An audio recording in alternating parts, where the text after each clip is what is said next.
Once there was a miller who was poor, but who had a beautiful daughter. Now it happened that he had to go and speak to the king, and in order to make himself appear important, he said to him, "I have a daughter who can spin straw into gold." The king said to the miller, "That is an art which pleases me well. If your daughter is as clever as you say, bring her tomorrow to my palace, and I will put her to the test." And when the girl was brought to him, he took her into a room which was quite full of straw, gave her a spinning wheel and a reel, and said, "Now set to work, and if by tomorrow morning early you have not spun this straw into gold during the night, you must die." Thereupon he himself locked up the room, and left her in it alone. So there sat the poor miller's daughter, and for the life of her could not tell what to do. She had no idea how straw could be spun into gold, and she grew more and more frightened, until at last she began to weep. But all at once the door opened, and in came a little man, and said, "Good evening, Mistress Miller. Why are you crying so?" "Alas," answered the girl, "I have to spin this straw into gold, and I do not know how to do it." "What will you give me," said the mannequin, "if I do it for you?" "My necklace," said the girl. The little man took the necklace, seated himself in front of the wheel, and whir, whir, whir, 3 turns, and the reel was full.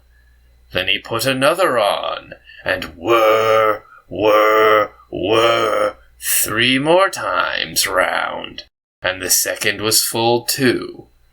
And so it went on until the morning, when all the straw was spun, and all the reels were full of gold. By daybreak the king was already there, and when he saw the gold, he was astonished and delighted. But his heart became only more greedy. He had the miller's daughter taken into another room full of straw, which was much larger, and commanded her to spin that also in one night if she valued her life.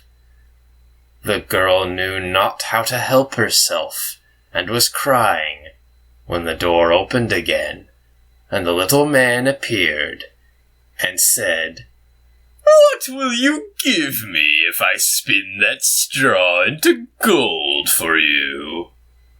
"The ring on my finger," answered the girl. The little man took the ring, again began to turn the wheel, and by morning had spun all the straw into glittering gold. The king rejoiced beyond measure at the sight, but still he had not gold enough, and he had the miller's daughter taken into a still larger room full of straw, and said, "You must spin this too, in the course of this night, but if you succeed, you shall be my wife." "Even if she be a miller's daughter," thought he, "I could not find a richer wife in the whole world." When the girl was alone, the mannequin came again for the 3rd time, and said, "What will you give me if I spin the straw for you this time also?" "I have nothing left that I could give," answered the girl. "Then promise me." if you become queen, to give me your first child." "Who knows whether that will ever happen?" thought the miller's daughter, and, not knowing how else to help herself in this strait, she promised the mannequin what he wanted, and for that he once more spun the straw into gold. And when the king came in the morning, and found all as he had wished, he took her in marriage, and the pretty miller's daughter became a queen. A year after, she brought a beautiful child into the world, and she never gave a thought to the mannequin. But suddenly he came into her room and said, "Now give me what you promised." The queen was horror-struck, and offered the mannequin all the riches of the kingdom if he would leave her the child. But the mannequin said, "No, something alive is dearer to me than all the treasures in the world." Then the queen began to lament and cry, so that the mannequin pitied her.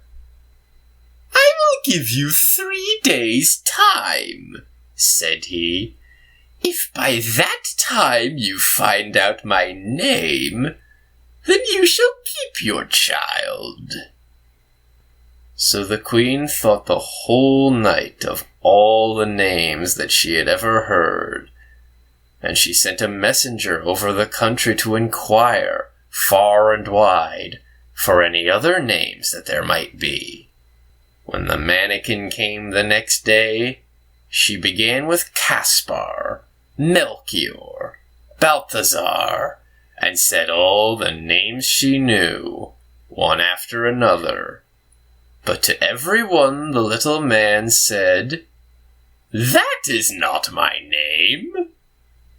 On the second day, she had inquiries made in the neighborhood as to the names of the people there, and she repeated to the mannequin the most uncommon and curious. "Perhaps your name is Short-Ribs, or Sheepshanks, or Lace-Leg." But he always answered, "That is not my name." On the third day, the messenger came back again, and said, "I have not been able to find a single new name, but as I came to a high mountain at the end of the forest, where the fox and the hare bid each other good night, there I saw a little house, and before the house a fire was burning, and round about the fire quite a ridiculous little man was jumping. He hopped on one leg, and shouted, "Today I bake, tomorrow brew. The next I'll have the young queen's child. Ha! Glad I am that no one knew that Rumpelstiltskin I am styled." You may imagine how glad the queen was when she heard the name. And when soon afterwards the little man came in and asked, "Now, Mistress Queen, what is my name?" At first she said, "Is your name Conrad?" "No." "Is your name Harry?" "No." "Perhaps your name is Rumpelstiltskin?" "The devil has told you that! The devil has told you that!"